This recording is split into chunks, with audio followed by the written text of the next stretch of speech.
If you love the rest of the story, subscribe now. Blanche Jensen, 72. Homeless except for the refuge of a farmhouse near the German village of Zeggendorf, February 1945. The beginning of the end of Germany in the Second World War.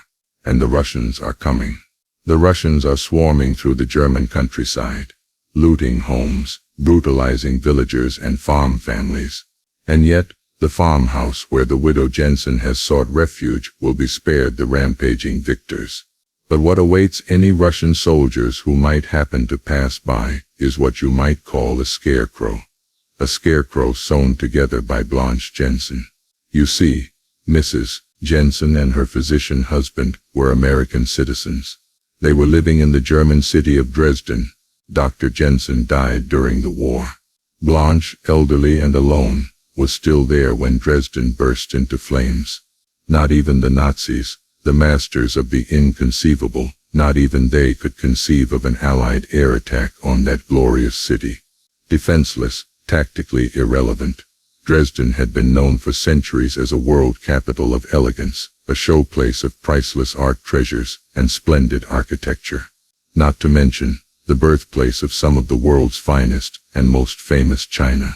Then, in February 1945, the unimaginable became reality. The Allies descended from the skies, and Dresden died, a death at once incredibly swift and agonizingly slow. 12 British and American bombers, 14 hours. 16 acres engulfed in a fiery hurricane. 75,000 homes destroyed.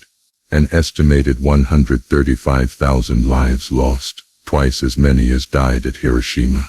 And yet, many more were not lucky enough to die. In the streets, the mutilated living cried out, begging their fleeing neighbors to shoot them.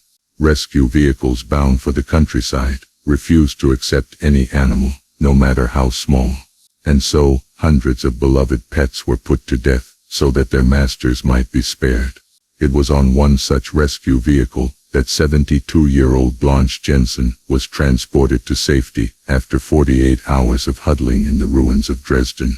Yet, the remote farmhouse to which she came was almost as vulnerable as that marvelous city had been. So how is it recorded that Mrs. Jensen survived the war, the aftermath, and then returned to the United States? Well, Mrs. Jensen made a scarecrow.